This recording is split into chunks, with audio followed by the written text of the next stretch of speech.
Esse aqui é, é de análise de material, né? Na verdade, análise de gasolina. Tá? Ela fala o seguinte: uma proposta de dispositivo capaz de identificar a gasolina, a qualidade da gasolina vendida nos postos e, consequentemente, evitar fraudes, poderia utilizar o conceito de refração luminosa. De novo, o conceito de refração. Nesse sentido, a gasolina não adulterada na temperatura ambiente apresenta uma razão entre os senos dos raios incidente e refratário igual a 1,4. Vamos guardar essa informação.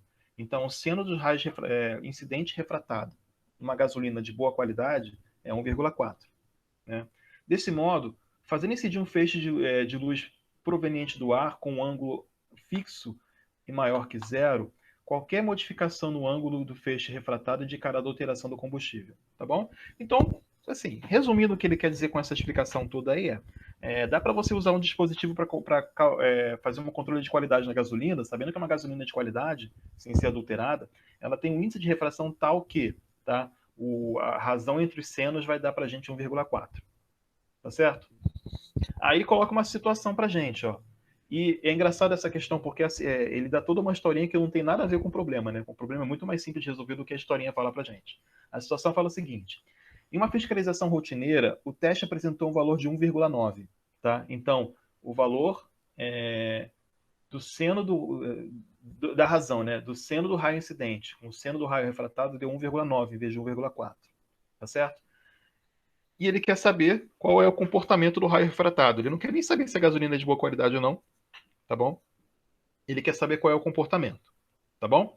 Como é que a gente começa aqui? Não, nesse caso aqui, vocês têm que saber a lei de Snell, tá certo? Então, vou colocar ela na forma dos senos, como a gente está acostumado, tá certo? Ali, aqui você tem, então, um esquemazinho, tá certo? Você tem um raio incidente com um ângulo incidente θi, tá? A parte refletida é mais simples, né? Porque o ângulo é exatamente igual, então o ângulo de reflexão, tá? Uma superfície normal acaba sendo um ângulo de incidência, é a mesma coisa, tá bom? O refratário aqui é diferente, né? O raio que entra no meio diferente, né? Que ele vai ter um ângulo que é menor, o menor ou maior, ele vai ser diferente do ângulo do meio 1, tá bom? A lei é essa daqui, tá certo? Acho que todo mundo lembra, né? N1 seno de θ1 é igual a N2 seno de θ2, tá bom?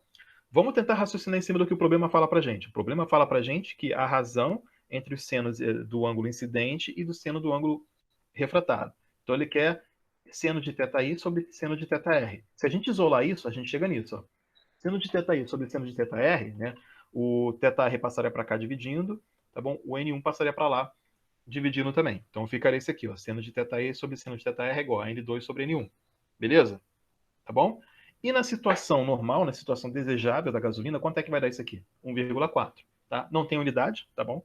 Né? É só 1,4. Isso aqui é só um índice mesmo. Tá? Até aqui todo mundo entendeu?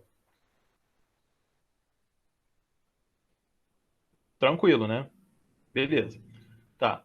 Vamos parar para pensar no seguinte, tá? Olha para. Eu acho que a gente pode olhar para essa fórmula aqui, mas para de cima também, né? Se a gente lembrar que o problema fala que as situações do incidência são controladas, elas vão ser sempre a mesma, né? Tanto o N1 quanto o seno de θi, eles vão ser fixos, tá bom? Tanto o seno de θi quanto o N1 vão ser fixos. Vocês conseguem entender isso? Beleza, tá? E nessa proporção aqui, o que acontece? O N2 está em cima, o θr está embaixo, né?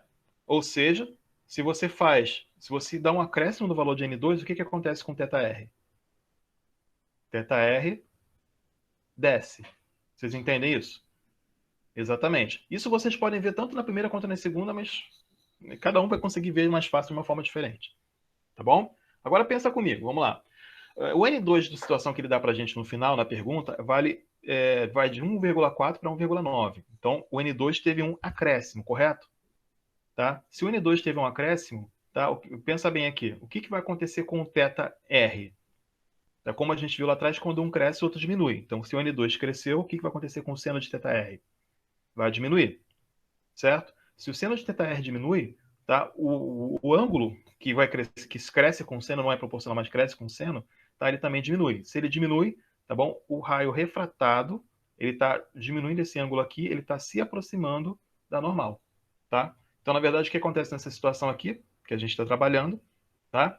Para esse valor que ele deu de 1,9, se aproximou da normal. tá bom? Então, se o θr diminui, né, aproximou-se da normal a superfície de separação. A opção certa, então, aqui no caso seria a opção E.